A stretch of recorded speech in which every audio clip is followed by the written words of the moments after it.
상공 TV 상공이 간다.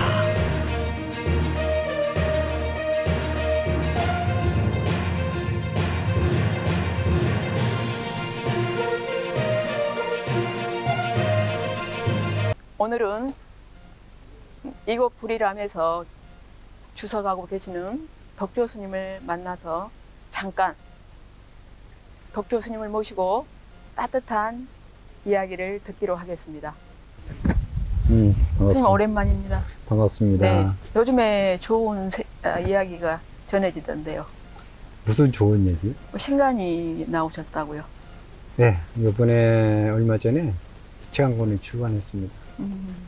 그래서 저도 아주 궁금하고 또 스님이 사시는 그런 모든 것들에 대해서 항상 호기심을 가지고 이렇게 지켜보고 늘 엿듣고 그런 재미가 참 있었어요. 근데 어떤 소재인지. 책의 소재는 저의 일상, 반상. 여기서 불이라면서 생활하면서 느낀 소감. 이를테면은 아침에 일어나면은 아침에 햇살을 보면서 느낀 소감이라든지, 극히 우리가 절집해서 말하면은 망상덩어리입니다. 아, 그러시구나. 그 망상이 또 어떻게 보면 그 지혜로움이 또 그리고 또 그것이야말로 우리가 추구하는 가장 이상적인 그런 어떤 바라봄이 또 어떤 관찰에 대한 그런 미학 그리고 그 아주 디테일한 그 관찰을 통해서 아름다운 단상에 대한 어떤 그런 어떤 건 흔적들을 또 글로써 표현하고 또 우리들에게 그 울림을 통해서 우리들의 어떤 마음의 위안과 위로를 주시는 그런 글인데요. 그 어떤 세상의 그 마음이 늘 그 허전하고 무엇인가 채워지지 않는 부분이 있거든요. 저희들은 무엇으로도.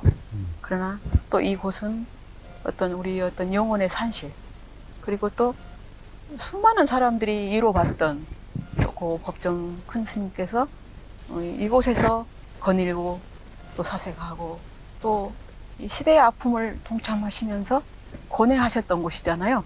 근데 스님은 길상사에서 주지의 소임을 내려놓으시고 그러한 은사 스님의 어떤 유지를 받들어서 더 빛난 아름다운 삶으로 늘 귀결시키고 그 결과 모든 사람들에게 그 영혼의 어떤 울림을 주는 그런 위안 그리고 따스함 이런 것들이 결국은 스님의 어떤 소리로 또 책으로 이 세상에 그렇게 출현하는가 그런 생각이 들었어요. 근데 어떠셨어요? 작업하시면서? 글을 쓴다는 것은 사실 쉬운 일은 아닌 것 같아요. 글이란 것은 절제된 단어를 표현하는 것이기 때문에 항상 어려운 일들이고, 저도 이제 스님을 모시고 스님의 원고를 보면은 한 줄이 이렇게 말끔한 한 줄이 없으시더라고요. 네. 그 자체는 처음에 썼던 글이 다시 읽어보면은 또 모순이 나타나는 것이고 또 단어 선택이나 이런 것들이 잘못되는 수정이 되는 부분이기 때문에 스님이 그 책을 탈과하는데 이게 보통 어려움이 굉장히 힘들게 상고를 겪어서 출고하셨구나 하는 걸 느끼고 저도 글을 쓰면서 느낀 것은 한 줄 쓰고 나서 돌아서서 보면은 또 다른 글이 되거든요. 근데 세상에 내놓을 때는 그게 미완성의 책이 아니라 어느 정도 내가 보고 괜찮다 했을 때 탈고되는 부분이라서 저도 그런 아침에 글을 쓰고 책을 묶으면서도 굉장히 고심하게 되고 이 글이란 것은 세상에 내놨을 때는 내 글이 아니라 저분들이 글이기 때문에 저분들이 이것이 평가는 그분들이 하시잖아요, 독자들이. 네.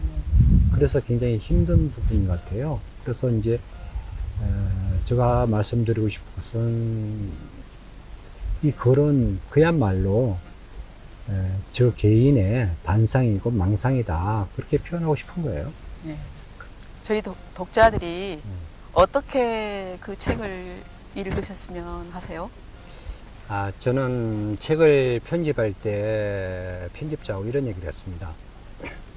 미술 전시할 때 큐레이터하고 작가들이 의견 충돌이 있다는 얘기 저는 들었거든요. 네네네네. 큐레이터가 걸고 싶은 그림이 있고 작가가 걸고 싶은 그림이 있는데 이제 그거에 왜 충돌이 있냐면은 큐레이터는 작가의 그런 그 마음씨보다도 네네. 작품성을 보게 된대요. 그렇죠.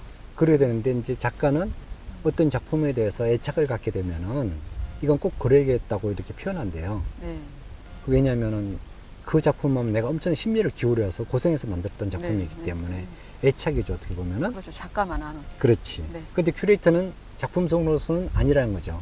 음. 그 얘기를 들었습니다. 그래서 요번에 저 편집 과정에서도 이제 편집자 그런 얘기를 하더라고요. 선생님, 네. 그 원하시는 것들을 어떻게 할까요? 그러길래 제가 전적으로 맡겼어요. 네네. 이 글은 내가 읽는 게 아니라 독자가 읽을 글이기 때문에 음. 편집자가 봤을 때 음. 좋은 글을 골라서 편집하십시오. 그렇게 만들어진 거예요. 네. 그러니까 저를 비워버린 거죠. 굉장히 배려를 많이 해주셨네요. 배려가 아니라 그렇게 해야 된다 저는 생각이 들더라고요. 음.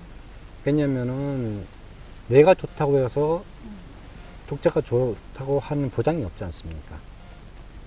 그렇기 때문에 편집자는 객관적인 입장에서 네. 글을 편집하시는 거니까 저는 그렇게 해야지 맞다 생각이 들더라고요. 네, 그렇게 해서 편집한테 다 맡겼습니다. 그래서 사람들은 되게 길을 찾아요. 누구에게나 다 음. 주어진 길이지만 그렇지만 우리에게는 올곧게 그 길을 방향을 제시해 주시고 또 우리가 어떻게 살아야 행복해지는가에 대한 그 가치를 스님은 늘 많은 사람을 통해서 일깨워 주셨거든요. 그래서 이 불이람이 또 스님이 이곳에 계시는 그 자체가 그 어떤 우리가 보여지는 것보단 스님이 체감하시고 느끼는 그래 마음의 심적인 어려움이 많이 있으실 텐데 어떤 게 제일 어려우셔요, 스님? 제가 여기 살고 있지만은 우리 스님도 같이 살고 계셔요. 그렇죠. 그러니까 저는 시봉하고 있는 입장이고 그분들은 저를 만나러 온 게 아니라 법정 스님을 만나러 오셔요. 그러니까 주가 아니잖아요. 저는 시자지. 스님 만나러 오는데 내가 주인이다 하면 안 되잖아요. 그러나 스님을 만나러 오신 분들을 제가 접대를 하는 거죠. 그렇군요. 네. 그러면 저희들이 어떤 마음으로 어떻게 이곳에 머물러서 쉬고 어떻게 자기를 들여다보고 어떻게 느끼고 가야 가장 효율적으로 이곳에서 잠깐이나마 스님의 영혼을 느끼고 가지고 갈 수 있을까요? 첫 번째, 제가 이곳을 스님 사는 모습을 그대로 유지하는 거예요. 정갈하게 해놓은 거, 도량 깔끔하게 해놓는 거. 어느 날 노트에 이름 메모를 남겨놓은 거 봤어요. 스님께서요? 독자들이 이게 방문객이 네네네. 그 노트에 뭐라고 썼냐면은 방명록에 뭐라고 썼냐면은 법정 스님 감사합니다. 와장을 깨끗이 썰어주셨어. 그러니까 스님이 아직도 쓸고 계시는 거예요. 그렇군. 그럼 제가 쓰는 게 아니라 우리 스님이 쓸고 계시는 거예요. 만약에 도량이 풀이나 마다 쓰지 않으면은 제가 안 쓴 게 아니라 우리 스님이 안 쓰신 게 된 거예요. 그분들은 아직도 우리 스님이 살아 계신 향기를 그걸 이 도량을 맞아요. 통해서 느끼는 거니까. 그렇죠. 그러니까 아직까지는 우리 스님이 육신은 가셨지만은 아직까지 영혼이나 모든 분들은 스님을 만나러 오시는 거지.